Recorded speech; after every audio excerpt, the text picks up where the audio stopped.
Good day nga po, ibigay po natin ang game schedule sa magaganap na finals sa April 8 hanggang April 12, 2025 at syempre Battle for Bronze. At syempre sa saan nga ba ito magaganap o venue at saan mapapanood sa mga baguhan at hindi lang yan. Ibigay din natin ang last team standing ngayon sa semifinals. Kaya before that please naman, huwag niyong kalimutan mag-like, comment, subscribe and pa-hit the notification bell para lagi po kayong updated sa aking mga bawang video about sa volleyball dito sa Pilipinas. Subscribe, maraming salamat. At ngayon nga po ibigay na po natin ang full game schedule sa finals. Narito po. Unang maganap nga ang finals sa April 8, 2025 at ang venue nito ay sa Smart Araneta Coliseum.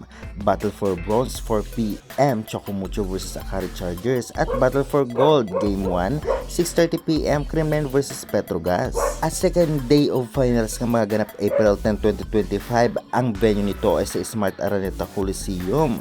Battle for Bronze Game 2 4 PM Chocomucho vs Akari Chargers at Battle for Gold Game 2 Kremlin vs Petrogas Angels. At kapag nakadalawa ng panalo nga ang Battle for Gold ay tapos na ang laban, matitigil na rin ang laban. Sa Battle for Bronze, point system lamang pag-uusapan dito, kaya syempre good luck sa lahat ng teams. At kung may game number 3 naman, magaganap naman ito sa April 12, 2025 Saturday sa Battle for Bronze Game 3 4 PM Chocomucho vs Akari Chargers at Battle for Gold Game 3 Kremlin vs Petrogas 6:30 PM. Ang venue po nito ay sa Pearl Sports Arena. If necessary lamang po yan kung magkaroon ng Game 3, kaya good luck sa lahat.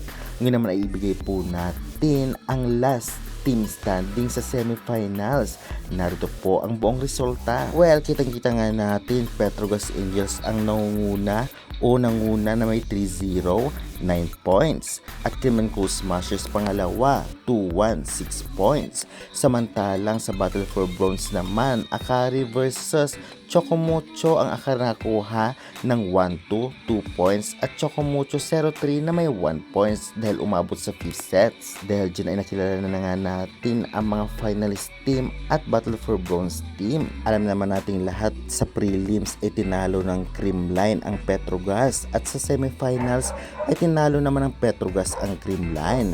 Kaya magiging maganda ang laban na ito dahil 50-50 ang percent na posibleng manalo ang every team, depende na lamang sa mga players at talaga namang diskarte ng coaching staff. Sa tingin nyo guys, sa laban ng Petrogas at Kremlin, aabot kayo ng 5th sets o aabot ng game 3? I-comment nyo na yan sa baba. Sa Battle for Bronze naman, Akari versus Chocomucho. Kitang-kita nga natin na tinalo ng Akari ang Chocomucho sa semifinals. Tiyak na babawi ito ngayon sa Battle for Bronze. Dahil nakita naman natin na palaban din ang Chocomucho, lamang na sana sa 5th sets sa semifinals, ngunit tinalo pa ng Akari.